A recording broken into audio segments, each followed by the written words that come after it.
Hello. Hello, people of the internet. Hello. Hi. I'll wait for this thing to catch up. There's a little bit of a lag. Hi. Okay. There, I think it's working. Hi, you can see me. Good. So I took some of your guys' advice on the last live stream and I figured out how to do it. Not that it was difficult, but I'm using my lavalier mic on a live stream. So is this a lot clearer audio than just doing it off my MacBook? Yes, you guys like it? I just see hi, hello, hi. Hopefully this is good. Yeah, okay, cool. Very clear, good, good, good, good. So I guess I should start off the live stream. I'll talk about that later. I'll talk about, so if you're just starting the live stream now you're on the hook because I'm not going to talk about it yet. I'll talk about it later. That's foreshadowing or just annoying, one or the other. So, oh, it looks like it's lagging. Is it lagging? If it lags, I'm sorry. I can't. I'm not a internet. I'm not the internet service provider. I can't fix that. It's good. Bonjour. There's an echo. I'm in a giant empty warehouse. Of course there's an echo. Someone's in Flat Rock, Michigan. Hello. I've never been to Flat Rock, Michigan before. Lavalier Mike was your stripper name? Interesting. Hello from Fort Wayne, Indiana. I've driven through there before. Hello from Scotland. Hello from Canada. I want to read some of your guys' chats before I start talking since you guys are still joining. An update on Mr. Dose. That's sitting right there. There's no update. I'll put it this way. If you don't see it in a video, it hasn't happened. Because I literally have zero time outside of filming or editing or eating or sleeping. So if there hasn't been a video on it, nothing has happened for any project car, for anything. You guys watch all of my life pretty much. It's like a reality show, but not fun. Hello from New Zealand. I got a question since you're watching from New Zealand. Why do they call people from New Zealand Kiwis? Is it because the kiwi bird is from New Zealand, or is the fruit the kiwi? Is it like, does that originate from New Zealand? I've always wondered where that came from. Maybe you can answer that. Thank you, Trippin' with Dumb. If I had a dog, what would its name be? It depends. It all depends on the type of dog. I always said if I had an Australian cattle dog, I would name it Nippa. Because that's what it'll be doing at your heels all the time. Did the person from New Zealand respond? I'm very curious to answer that. The bird? It's the bird. The bird? The bird's a word. Thank you, Andrea Paradiso. Hello from Maryland. The bird. So it's the bird. They're not extinct, right? Kiwi birds? They're endangered though, aren't they? I feel like I've seen a kiwi bird at a zoo before, maybe. Are they like axolotls where they only exist in zoos or people's houses? Can you have a pet kiwi? A kiwi penguin? Is a kiwi, they're not related to penguins, are they? I thought they were just like a kickball with legs. Do they even have wings? Thank you, 4-String Farm from Canton. Is MS Mississippi or Missouri? It's Missouri, right? No, Missouri's MO, Mississippi. Do I think CVT transmissions are a joke? I don't think they're a joke. I think the concept is neat. It's just the way that they're implemented in vehicles is dumb. because most manufacturers that put CVTs in cars, they don't build them to withstand a lot more torque than the engine produces, and they program those stupid fake shifts into them, which is illogical and defeats the purpose of having a CVT. Like it literally is a performance suck putting those fake shifts in it. I guess if you want to have like a little manual mode to fake do that, but when it's just normal driving, it should never do that fake shift crap. So CVTs would be fine if they made them like nuke proof, where you could literally throw like 1,000 pound-feet of torque through one. Then it would be cool, because then people would be like, oh, this is awesome. It's a performance advantage because it just keeps you in the peak power band all the time, and the things are bulletproof. I think they wouldn't get as much of a bad rap if that was the case, but they literally make them like paper straws, and that's why they get a bad rap. I have to say though, one of my Forester is held up pretty good, because I'm putting like 100 pound-feet of torque more through it than what it was intended for, and it hasn't grenaded. So, but yeah, I don't know. They're irritating when performance cars have them is the automatic option. That's irritating to me.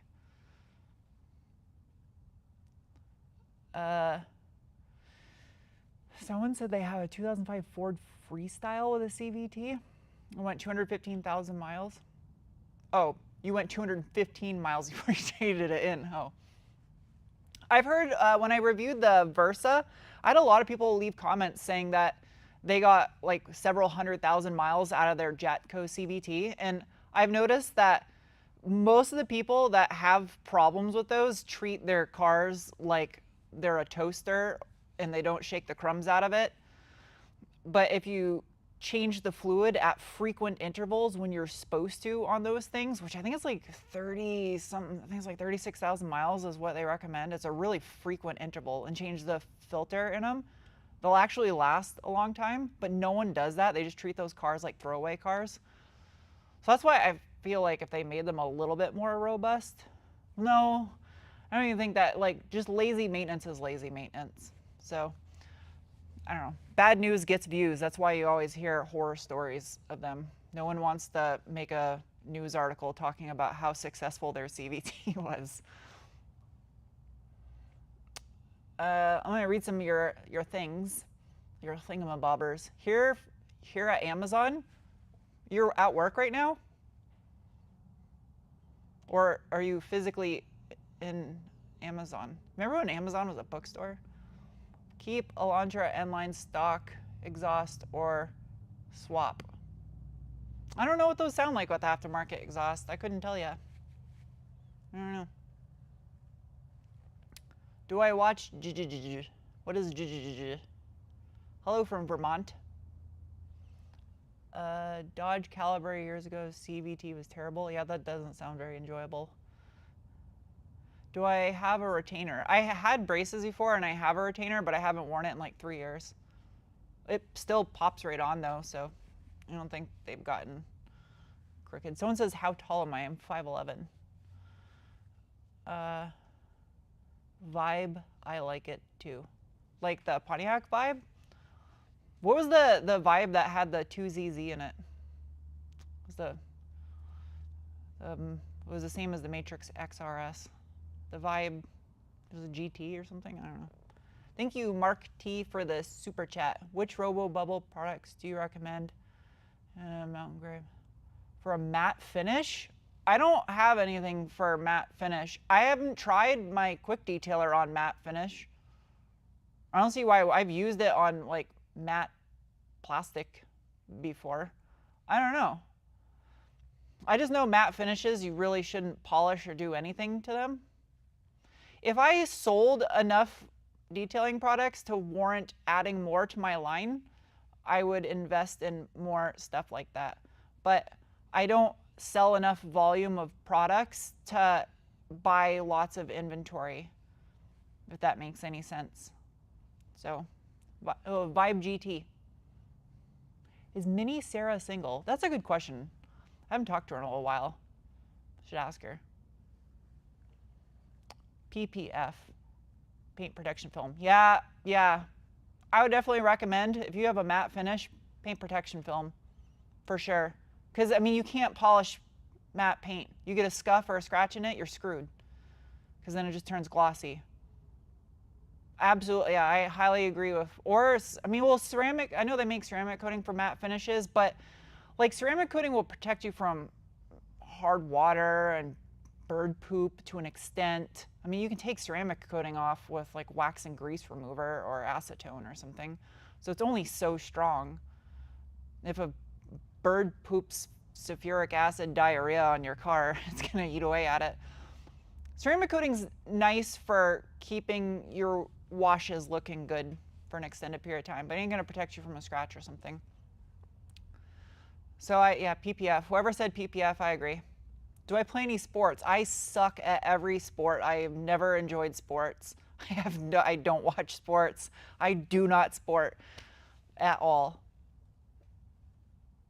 I like skiing. I don't know if that's a sport. Kiwis have acid poop. I believe it. I could only imagine the poop that comes out of those little things. Can you imagine if kiwis pooped kiwis? That was dumb. Someone laughed. Thank you, Dominator. Like the tornado truck, Reed Timmer's tornado truck. Thank you for the super chat. Will I do a Celica, a review of the Celica when it's done? I absolutely will do a review of the Celica when it's done. Oh wait, the next video is coming out on it Sunday, which I'm gonna be editing, so I'm not gonna sleep tonight. I have so much editing to do. It's not even funny. I try not to edit during the day so I can just work during the day, so I edit at night, which just means I end up working like 16-hour days, 7 days a week. Because I work here a full day, and then I go home and edit until like 11 o'clock at night, every night.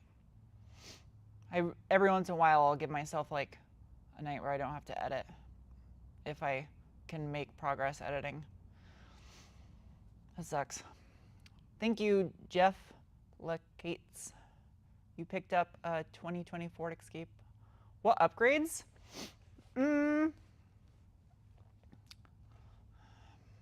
Depends what you want to do with it. Are you gonna go off-road with it, or are you gonna keep it on-road? If you're gonna take it off-roading, do the Escape hybrids, do they have, how does their, I've never reviewed an Escape hybrid, so I've never researched one. I don't know how their hybrid system works. If it's like inside the transmission, or is it like a Toyota situation where you got an electric motor for the rear wheels for the all-wheel drive. If it's in the transmission and you're gonna do off-roading, I don't know if they have the twin clutch RDU like you get in the Bronco Sport or the Maverick Tremor, but I would recommend upgrading the RDU on it if it's not an electric motor in there, and then maybe a little lift on it, and that will go a long way. I feel most of the crossover like all-wheel drive vehicles I review that fail the off-road test, upgraded RDUs are really all they need. The first car I ever owned or drove was a 90 CRX SI. I'm really, so here, maybe there's like a extreme Honda nut watching this right now. 1990 for the CRX, the black that was offered was Nighthawk black, or no, sorry, Flint black metallic was the color that Honda offered. When I bought my CRX, it may have been repainted before, but I'm pretty sure it was the original paint. I had it repainted because it had like little bits of corrosion, and my dad backed into it by accident. So I had to get the thing. He like meleeed it when he backed into it. It was a little car, you didn't see it. I had it repainted black, but when I bought it, it didn't have any metallic flake in it. So is Flint black metallic a super subtle metallic flake, or is the data I found on the internet wrong and we had just a solid black offering for the SI in 1990 and 91 in the States?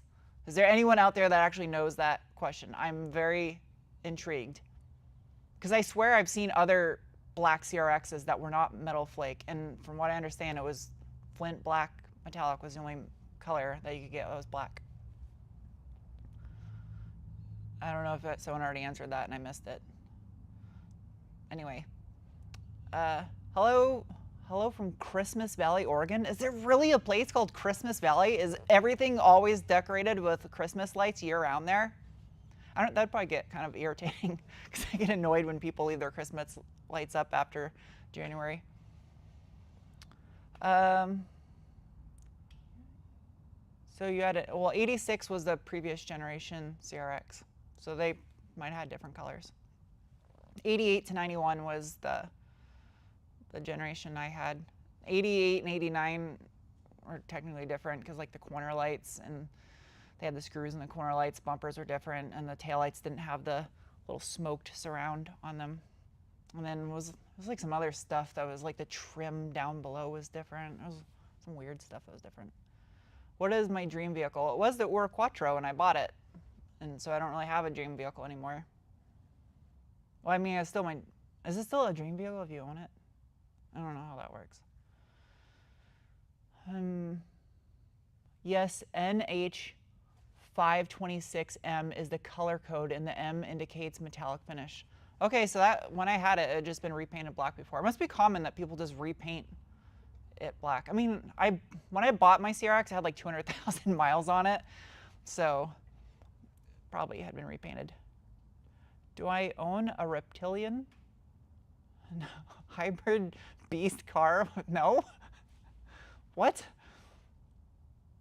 I saw that, the Ranger Super Duty. I don't know where I was reading and I saw that. I think it was like on Twixer. I don't know what to call that app anymore. Twixer, like the candy bar. What is my daily? Whatever I'm reviewing for the week, like the Frontier behind me right now. Hello from Adelaide, Australia. Did I pronounce that correctly? 2 tickets to Fraggle Rock. I hope you're not sad when the Celica is done. Is it a giveaway? Hell no, it's not a giveaway car. That was I spent every dollar I made for the last 2 years car. That was not the smartest financial situation for me. Did you modify my dad's engine? Yes, that engine was completely rebuilt. It's got forged rods, forged pistons, headwork, cams, the pistons are higher compression. It was like everything that XAT Racing made for those engines. Their whole catalog was put into it. So, yeah, it was like 20 grand to have that engine rebuilt. It was kind of a hard one to swallow. Like I said, I wasn't very financially smart with that car. So, do I sleep? Not really. Estimated horsepower, I hope not more than 350 horse, 350 torque. That was the goal, is I didn't want to make more than that because the W58, even though I had it cryo-treated and rebuilt, the shop that rebuilt the transmission specializes in Toyota transmissions for rock crawlers, and the guy had been doing it for like 20 years, and he said that transmission should be absolutely fine for that power level, just doesn't recommend launching it on rev limit or on drag slicks, which is obviously. And I used a fairly mild clutch in it too. So I'm hoping it doesn't make more than 350, 350, that's the goal. I think it would make the car sloppy for one, at how much it weighs, and I don't want to overstress the transmission. I could have used the R158, is that R154? But the hole for the shifter wouldn't have lined it up just perfect like the W58 did, and I didn't want to ruin the plastic bezel where the shifter comes through. So that's why I went with the W58.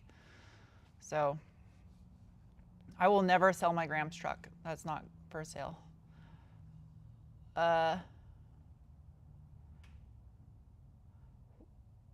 What? Someone approximate weight? If I had to guess,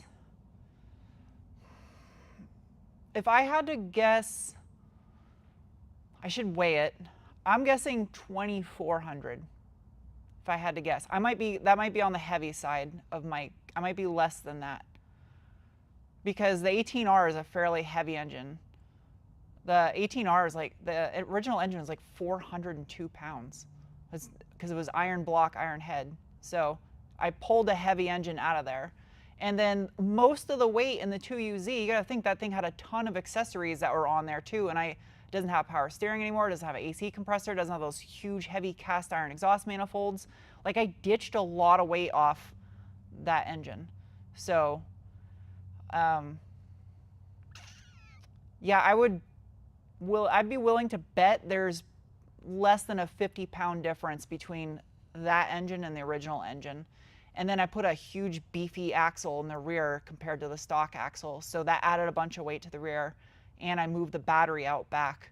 So I think the weight distribution is pretty spot on to original. And I think I might have added maybe with like the subframe connectors and I mean, there's not a lot of stuff that I did that added weight actually. I would say I might have added tops 150 pounds to that car, if I had to guess. So, yeah. That's why I might be over on the weight, because I think that thing was like 2,100 pounds stock. So I don't know.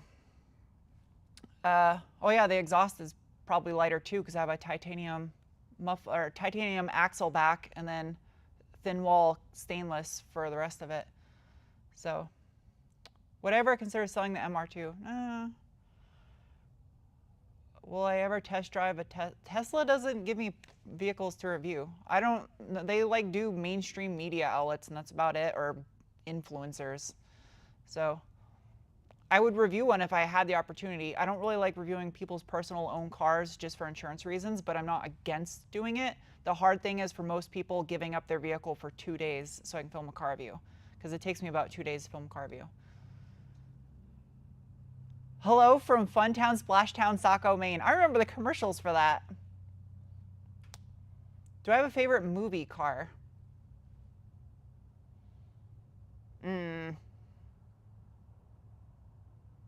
Yeah. Joe's Truck and Twister, the 1982 Jeep J10 Honcho. That's my favorite movie vehicle.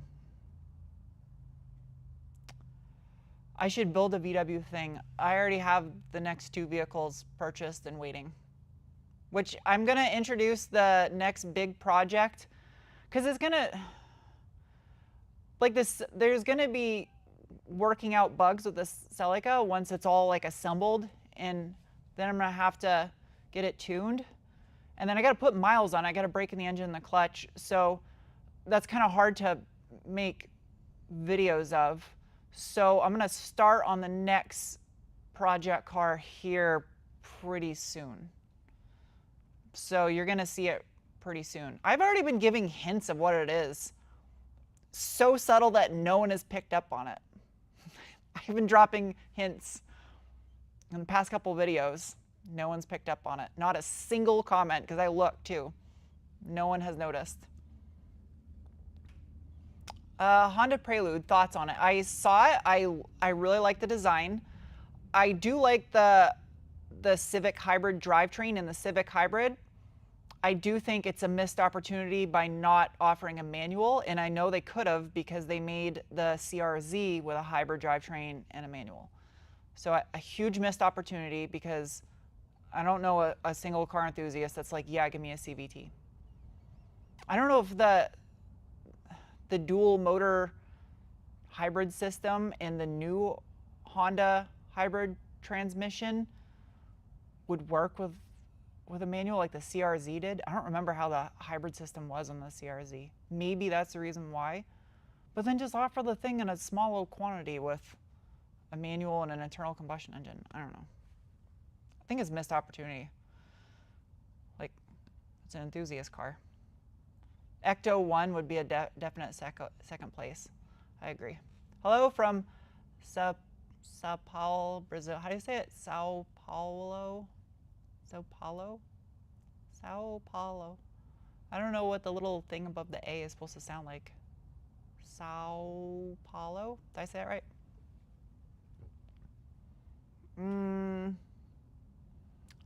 what are my thoughts on the Gen 5, the final Gen 5 Supra? Did Japan get the better version? I saw a brief little picture of it. I wasn't like it just looks like it's vinyl wrapped and the wheels are black. I don't know. Meh. I feel like there could have been a little bit more effort to make it a little more special, but I don't know if they're selling that well, so maybe. I'm like, my thoughts are the next generation of the Supra is going to be a trim level of the new Celica. That's my thought, because we already know we're getting a Celica. So I think they're just going to have like a high horsepower version of that, and it's going to be a Celica Supra. It'd be cool if there's a separate car with a straight six in it, like the Mazda straight six. But I don't know. That's just my thoughts. I think it might end up a Celica Supra. See, Dodge is bringing back the V8s. I did.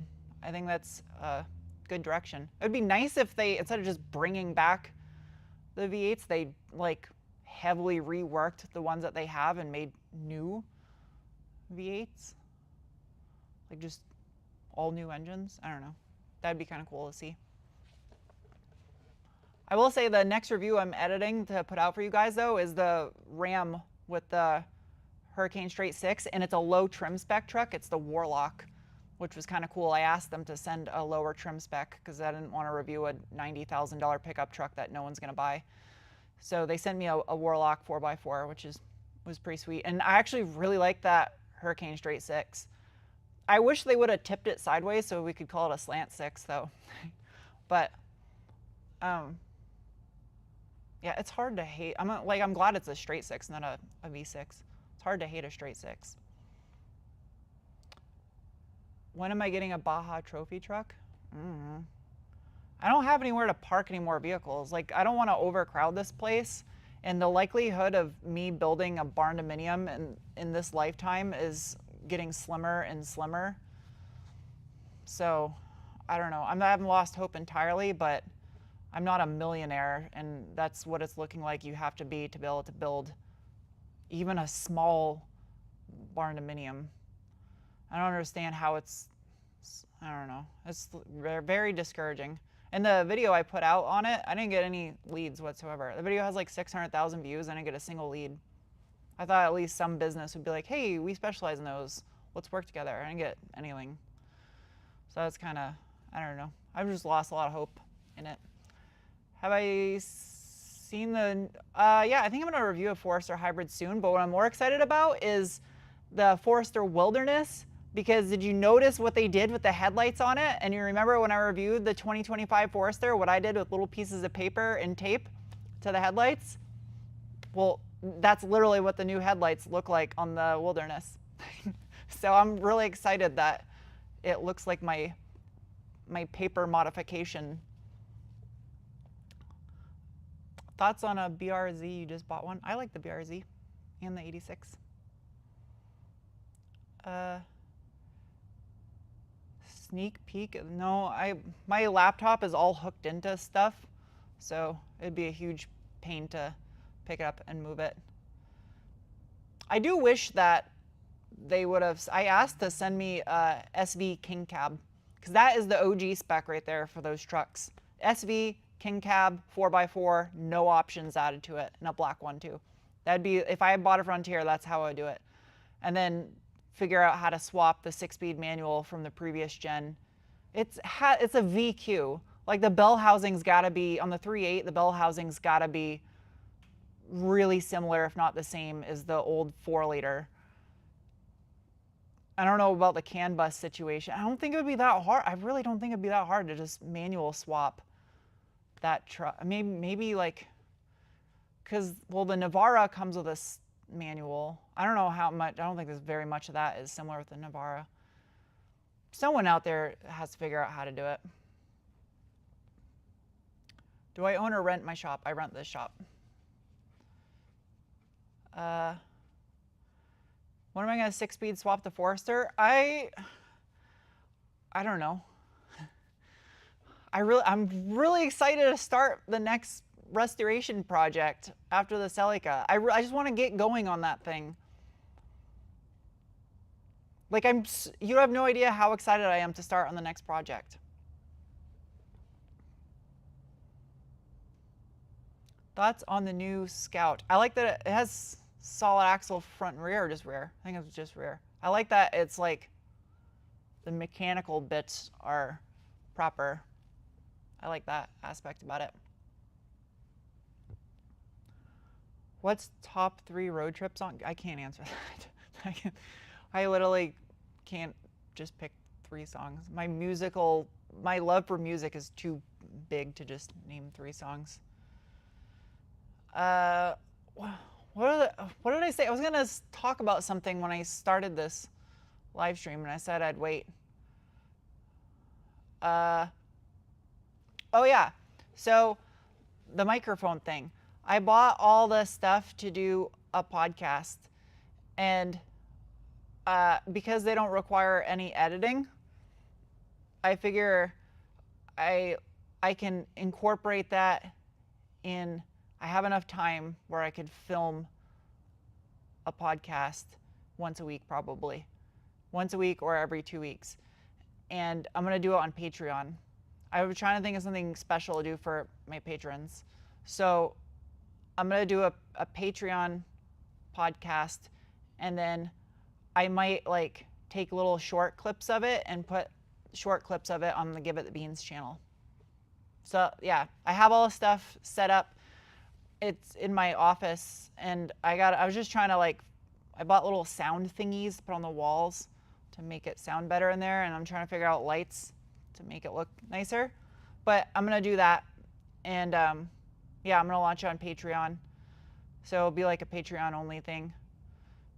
I'm trying to get away from YouTube being like such a primary source of income. I'm not moving back or changing anything with YouTube, but I'm trying not to have too many eggs in one basket situation.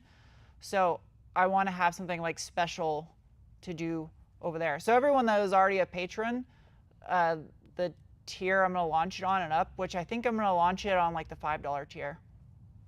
And so everyone that was already a patron, that's just a bonus for them. I probably could have recorded one this week, but I haven't practiced yet using the stuff. So I'm gonna have Angel be the behind the scenes operating the thingamabobber, because I suck at computers, like flat out. I don't know. It's not that I suck at computers. I just don't like dealing with ignorant robots. So I don't know. He's gonna do that stuff. And I already thought of a couple people I'm going to interview on it, and I already asked one of them, and I know a lot of you will find it really interesting, so I'm going to have the spaceship fabricator Forrest as a guest, because I figured he'd be really interesting, and a lot of you wanted to hear from him, since he did the fabrication for SpaceX on their rockets, and he's prior Air Force too. So he's got a lot of interesting things that he's worked on. So I already got one planned to do with him. And then there's a couple other people I asked too. So I don't know, I thought it would be kind of something neat to do. And then instead of just doing a cliche of just doing other automotive YouTubers and talking to other people, I think it'd be more interesting to just find interesting people that you may never have heard of before and interview them. I think that's more special than just the cliche thing of try to find someone that's well known and interview them. I don't know. Not saying I wouldn't ever, but I think it'd be kind of neat to just find interesting people like fabricators and engineers and people that have wild automotive type stories. It's gonna be mostly automotive based. So yeah. But yeah, that's the deal. That's what I'm working on right now.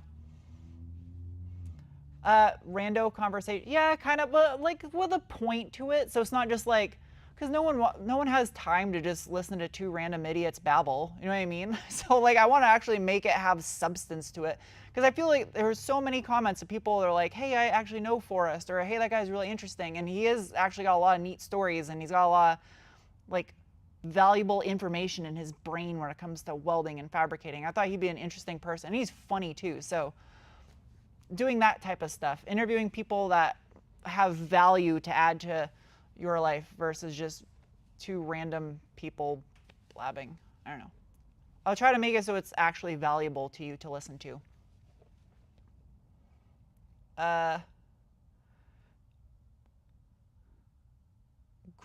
gravy is just sloppy bread. What? What the hell? That doesn't even make any sense. Beep boop bop. Oh, Karen's in the chat. I should probably have Karen and maybe. Oh, I thought about having Karen in a video when I start the next project and I do some detailing stuff. Probably the when I start doing the 280ZX stuff. Yeah.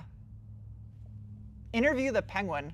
Imagine if I did a 3-hour-long podcast talking to a stuffed penguin, and all that you get to hear from the audio from the penguin is literally the little chirp clips that I use to make it speak.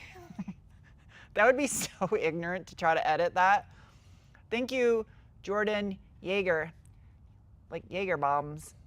Plymouth Prowler for a project. I don't know what I'd do with it. You know what would actually be kind of neat in a Prowler? I wonder if it would fit. That the new Hurricane engine. That'd actually be kind of a cool swap for a Prowler, since they came with a 6-cylinder. I don't know, they seem like they'd be kind of, I think they're getting expensive, aren't they? If I had to pick a car from that era that was Dodge Chrysler, it would be a Viper. I would love a 94 Viper in, what's the name of the green? I forgot the name of the green. It was that typical mid-90s green, but it's really pretty on the RT10. I've always loved those cars. Thank you, Steve Bito, for, did I say that right? I'm sorry if I pronounce it wrong. I don't read good. For the super chat. And Weed is here. Hello, Weed is here. Will I ever ride motorcycles scare the crap out of me, so probably not. Thank you, Josh Walker. You have your Robo Bubble income as well. I do. We don't sell a ton of it, but I also don't shove ads down your guys' throats, and I do that purposely. It's the whole reason why I don't do sponsorship deals. If I told you guys how much money I pass up on sponsorship stuff, some of you would probably throw up. Like I could probably retire after just a year of doing it, but I choose not to. I pass up a gross amount of money by not doing sponsorship deals and shoving advertisements down your guys' throats, because it's irritating. I hate watching a channel, and I know, like, I understand why, because a lot of people have to do it. I really despise filming that crap and, like, just irrelevant stuff that has nothing to do with automobiles and shoving ads down your guys' throats. And I probably should, because I don't know how much longer I can do this for. Like, if I get injured or something and I'm unable to work on cars, I'm screwed. I don't have enough money to retire. I don't know what I would do. But yeah, I guess I could probably, I've been trying to put Robo Bubble ads in the car views and stuff more and add it into the videos, but I also want it to, like, kind of flow naturally, and I don't know. I'm very careful of how I do that stuff, because I know what it's like to watch YouTube and how irritating it can get when you watch a 15-minute video and 5 minutes in the middle of the video is a poorly made advertisement for a crappy product. I missed the super chat. Where did it go? Oh no, did I not miss it? Okay, I didn't miss one. But yeah, you can go to my website if you want some Robo Bubble. I probably should, like, actually show the products in use, because, like, the whole reason why I chose the chemicals I chose is because, like, it's legit good stuff and it's made in America, and I was very big on finding a chemical company that makes and composes the chemicals that was based in the US. So next junkyard review.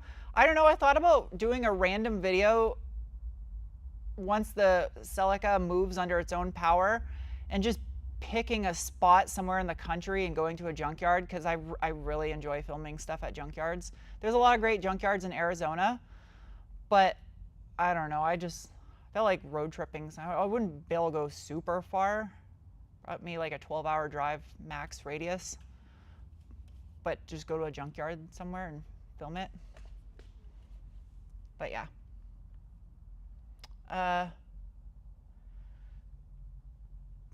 Do I have Robo Bubble chewing gum? No, should we? I don't know if Karen's still watching. Karen, can we do Robo Bubble chewing gum? I don't know if that's safe. Like, I don't think you should mix food and detailing products. I was already like weirded out like making some of the stuff smell good because I was like, why? You don't want chemicals to smell good. But I guess if it's like something that's not harmful, it's fine. But I don't know. I almost drank this sideways and poured it all down. That would have been hilarious. Thoughts on visiting Tavares? I would like to. I haven't been to Florida in a while. It's been a long time since I've been out there. And he's offered to go out there and visit. I've just been like really pushing hard to finish the Celica. And I know a lot of you have kind of figured it out. Like the amount of work that this car is astronomical. And I will not cut corners to make the car get finished faster. Like the car will be done when it's done. I'm trying to do everything so there isn't problems that arise. I would imagine a lot of cars that get built on YouTube that are turned out like this probably break constantly after. And I'm trying to make this thing so it's super reliable. Everything that's under my control, at least, I'm trying to make it so it's a reliable car and stuff isn't constantly breaking on it, which is really hard to do. Rally stage, thank you for the super chat also, James. A huge super chat. Rally stage lap times like Top Gear. I don't want to do times because that forces me to drive the vehicles closer to their limit, and I don't want to damage a press car. So I don't drive, when I do the rally special stage, I don't drive at like 8 or 9 tenths. Like I dial it back the same amount on every vehicle, but I dial it back to give myself a bigger margin of safety. So when I do the lap, the vehicle could probably be quicker around that lap, but I don't want to, like, I can't destroy these cars, you know what I mean? So I don't want to time them because I don't want to encourage doing that and going faster and then damage a vehicle. So I do it more so to test and see. You can learn a lot about the way, that's the good thing about the rally special stage too, is you can learn a lot more about how the vehicle handles on slippery conditions like that than you can on asphalt. So that's why I try anything that is not a super low profile tire or a tire that will, because there's a lot of rocks out there. I don't want to damage a wheel. I more so do it because then you can actually feel how the car actually is and how it drives versus on road. Unless you're like hauling ass, you really can't tell how a car handles unless you're hitting like bumps in the road or imperfections and stuff or off camber corners. Thank you for all the super chats. There was a bunch came through. Thank you, Dave. What's electronic training like in the Air Force? I mean, most of my career field I feel was electrical. So you like, at first you learn, for my AFSC, you learn like electrical fundamentals, like Ohm's law and stuff. And then there's a lot of like learning proper use of tools, identification of tools, and then hydraulic principles and refrigeration principles. But electrical, I think it's more important when you learn the fundamentals first. So that's kind of what they teach you. I don't remember a lot of it. It was a long time ago. But like what a MOSFET is, what a Zener diode is, like how they work and all that stuff. So you learn the fundamentals, and then you learn like when you go back when you go through upgrade training, that's when you start learning more of the troubleshooting stuff. You do like very crude troubleshooting in technical school, but the Air Force is constant, like OJT. And then when you go to 7-level school, there's more advanced troubleshooting. Most of the stuff was like, literally actually all the problems were like instantaneous. You could figure it out. It wasn't really hard problems, but the whole thought process is learning more troubleshooting and stuff. But yeah, basically you start with learning the fundamentals, and then I think my tech school was like 6 months long or 7 months long. I don't remember. I don't know if it's changed. And then the rest is just as you go through upgrade training. So it's all OJT. Thoughts on Stanley Meyer's car that ran on H? I don't know anything about it. I don't know. Thank you, Jordan, for the super chat. Oh crap, I missed one. Thank you, Dino. Happy spring. Is it? Oh yeah, it is spring now, huh? And Nana. Thank you for the super chat. What am I doing with the Celica? Hopefully finishing it soon. Do I watch anything from Rob Dom? I have in the past. I watched a video of his maybe a month ago or so. I don't watch a lot of automotive content because I'm doing it every single day. So when I watch YouTube, I try to watch stuff that's not automotive related just to give my mind a break. Anyone that's a mechanic for a living gets it. Like, I don't know. That's why when I got out of the Air Force, I didn't want to be a mechanic anymore. And then you realize that you suck at everything else. And there's a reason why the ASVAB exists. Thank you, portable ham sandwich. All ham sandwiches are portable. At least I hope so. I'd be more surprised if it was a non-portable ham sandwich. I forgot what I was talking about before that. Maybe that was the point of your username. Thank you, McRae Fishburne. That's a cool last name. If I were to buy a new HD truck, what would I prioritize in your truck?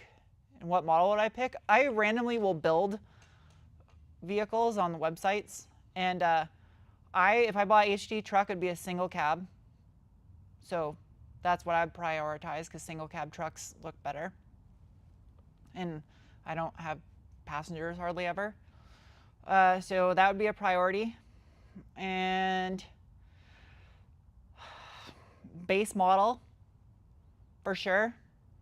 So base model, off-road package, good rear end gearing, limited slip. Usually a base model, you can't get a front locker, so that's not a thing. I would probably go for the vinyl floor or carpet delete option. And as far as adding anything, like Ford has the upfitter switches that are like pre-wired, definitely that's an option worth getting, I would feel. Possibly the idiot lights on the roof. I feel like HD trucks need those. The heavy duty suspension options or off-road package, yeah, I think I already said that. That's about it, I would say. And if I had to buy, I know it sounds cliche because I have three Ford vehicles, but it would probably be a Super Duty, an F350, single cab, long bed, 4x4 with the Godzilla engine in it. And then I'd do a blower on it and head work and a cam. So yeah, I think you can make like, what, 700 wheel with a Godzilla with a blower and a cam. Yeah, that's what I would do. And I would put like the smallest diameter wheel I could possibly get to fit over the brakes, and then some big meaty sidewall, like 37s or something on it, and a small lift. That's how I do it. That's how I do my HD truck. Thank you, Old Z-Man, for the super chat. Much appreciated. How do I feel about rat rods? As long as they have Detroit diesels in them. I love it when you see like a 6V53 turbo swapped into a rat rod, or like, I don't know, you can do I don't know, a 6V92 would be like too heavy. But like a 6V53 turbo swapped into a rat rod. Or even I like the sound of the little, what was it, the 353, the little inline 3-cylinder Detroit. I don't think they make a ton of power. I don't know, you can probably make like maybe 200 horse with one of those if you did a bunch of stuff to it. I think that'd be kind of neat in a rat rod. Ever climbed Mount Tumamac in Tucson? Where the hell is Mount Tumamac? Mount Tunamac. I've gone up Mount Lemon. I've wanted to go up Mount Wrightson. I think there's a utility road on the backside of Mount Wrightson. Mount Wrightson is more intriguing to me than Mount Lemon. Although Mount Lemon has a fantastic road and they should absolutely do like a Pikes Peak hill climb type event on it. But the speed limits on that road suck, so you can't even enjoy it in a car. There's like 35 miles per hour the whole entire road, yet cyclists will do 80 on their bikes going down it. Go figure there. Also, with so many cyclists, I just feel uncomfortable driving up that road, just because, I don't know, some of them get kind of crazy and they go over the double yellow line. And I wouldn't want to, like, I always try to be courteous to cyclists when they're going down hills like that, because it looks like a lot of fun. But yeah, I think Mount Lemmon would be sweet if they did once a year a sanctioned hill climb race event. It'd be such a fantastic road to do that on.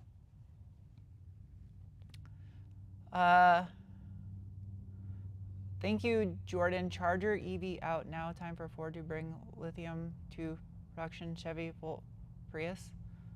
There's so much information in one super chat. My brain hurts now. I don't even know how to answer that. As far as EV stuff goes, the only thing I'm really interested in is the solid state batteries. I want to see what that's like. I just think there's so much more that they have to come, as far as I'm concerned. Like the range, like whenever I review a car and I have to be conscious of where I even drive it on the review, because there's not ample charging infrastructure unless you're right in the heart of the city. It's kind of annoying. But I mean, you do get that sometimes with some sports cars that have a smaller range. If you're driving aggressively, drink the gas fast too. That is a thing. But there's a lot more gas stations out in the sticks. So, I don't know. If it had like if EVs get to a point where they got like 1,000-mile range and they charge faster because it's solid state and they weigh a lot less, which is a huge factor for driving enjoyment, then I'll be super excited. Any updates on the next giveaway project? I pushed it back a little bit. I pushed it back to mid-May. I don't want to like rush. I don't want to get into any kind of a rush with the Celica, so it's pushed back a little bit. So thankfully the Z is in such good shape to start with that car will just be like finishing touches type of thing. Well, I'm going to do a crazy level detail on it, but I think it's going to make such a transformation on that car. Mount Lemmon needs a tofu shop at the top. They got the cookie cabin up there. I haven't been up since the big fire. I don't know, it was like 2 years ago. I just didn't want to see it with all the trees burnt. It'd be kind of heartbreaking. How's the Bronco? Good? It's good.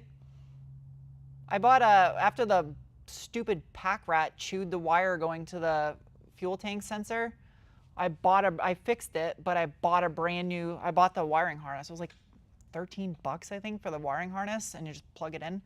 So I got to drop the tank again. I'm going to put the brand new harness in where I fixed the harness. But yeah, it's good. No complaints. And I got the new top on it. The top is nice. You can tell it's revised. It looked like a texture is different. The headliner is different in it. So Focus giveaway. The Focus needs so much work. So here's the thing. If there's anyone out there that's watching that can help with this, the reason why there's been no progress on the Focus is because the front fenders I got from the UK don't fit very well. They're race glass, as to be expected. The passenger side one has been like cut and split and fixed, so the body lines line up perfect now. The driver side has not. I suck at fiberglass stuff, and I can't find anyone to do it. So if you're out there and you're like a pro at fiberglass stuff, and you would like to have a shot at it, that's where I'm at with the Focus. That's why I kind of stopped working on it. And then I think it would probably be beneficial for me. I'll probably just bring it to a body shop here in town and just drop it off and have it, because I want to have it shot in single stage and just get the thing shot in paint, because I'm over body work.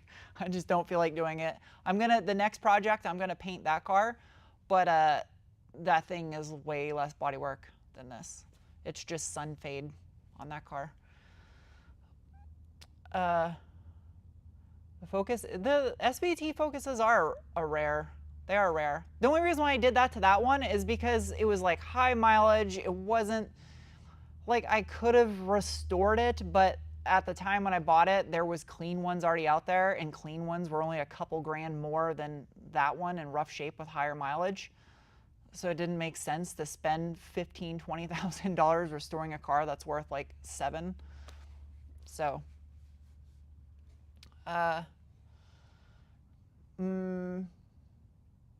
didn't Angel do a bunch of work to a fiberglass car? He did, but this is different. This is cutting, like, there's lots of geometry and math and stuff. Like, it's cutting stuff up and like making it realign. He was repairing fiberglass. This is like completely altering, cutting it up. I don't know if he wants to do that. It looks like a expert level fiberglass job to do. It does not look easy and does not look fun. I asked a body shop about doing it and they're like, so when I got that look, I was like, great.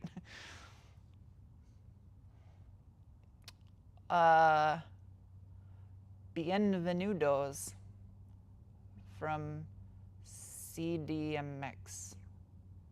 CDMX. Didn't DMX live in Arizona? RIP DMX. That just went off. Trying to read. You never comment on my comments here. I just read your comment. You love my attention to detail. My attention to detail is the bane of my existence. Would I do a solar-powered car? You know how many solar panels? You need like a 53-foot semi-trailer with the roof and the sides covered in solar panels. And then that's not even possible. What time is it here?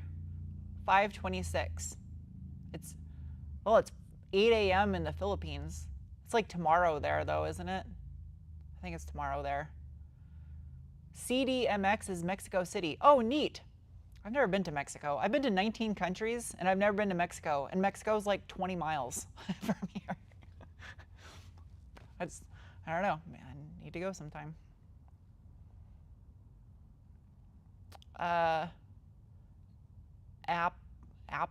Apatera has a model that runs on solar. Yeah, but doesn't that thing weigh like 200 pounds and it's basically like a bicycle car? I mean, it's not, you have to like lay, isn't that thing like you have to lay in it? I remember seeing that car a long time ago. It doesn't look like a very practical vehicle. How's the Ur Quattro? I started it just to make sure it still starts, but I gotta drain the gas out of that thing because it's really old.